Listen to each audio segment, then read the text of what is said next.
The IACTA trial, the primary trial, assessed the efficacy of tocilizumab in patients with giant cell arteritis, and the design was complex.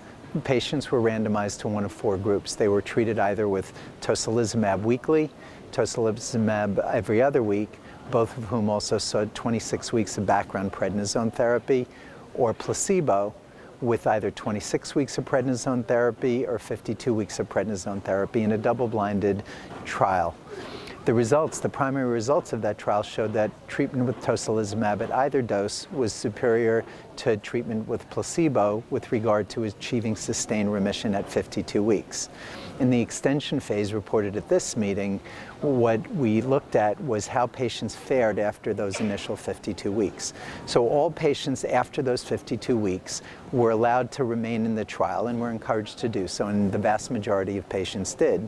But study medication was terminated. So your study injections, either placebo or active tocilizumab, was terminated, and the blinding was maintained. So we remained blinded, as were the patients, to whether they were receiving tocilizumab or placebo in the first place. And then patients were followed, and they were treated at the discretion of their treating physicians as to what they thought was the best way to treat those patients, which meant they had access to resume tocilizumab, they had access to resume prednisone, depending on physician discretion, and of course what was happening with the patient. The question asked is how long for therapy and what the long-term impact of the therapy is.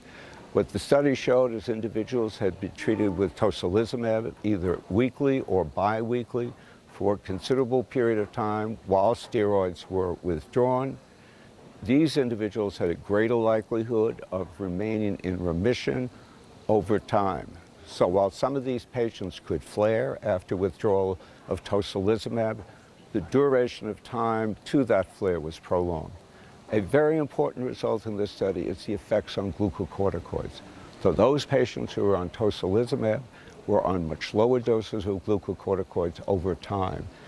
In this patient population, because of concerns over side effects of glucocorticoids, I think this is an important result. The most important observations from this extension phase trial was that patients who entered the extension phase or the extended observation phase in remission, who had been tocilizumab in the first phase of the study, almost 50% of those patients remained in remission during the duration of 2 further years of follow-up, meaning initial treatment of a giant cell arteritis patient with tocilizumab and a 26-week prednisone taper resulted in nearly 50% of those patients being in maintained remission at 3 years follow-up. And that's really important for one of the most important questions or common questions physicians ask is, when do we stop tocilizumab? It means that in a large number of patients that are in remission, they may do well stopping tocilizumab with the recognition that you could continue it or resume it at a later point in time.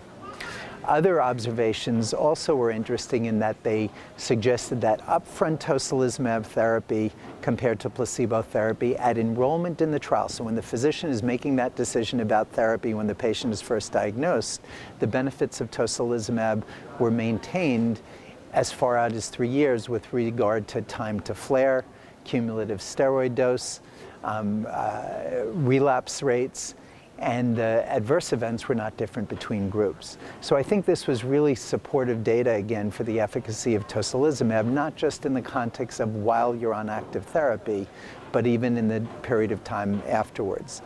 The caveat is that some patients treated with tocilizumab for that full year who were in remission indeed did flare. But we recognize that we have the option of resuming therapy, be it prednisone or tocilizumab or both in those patients.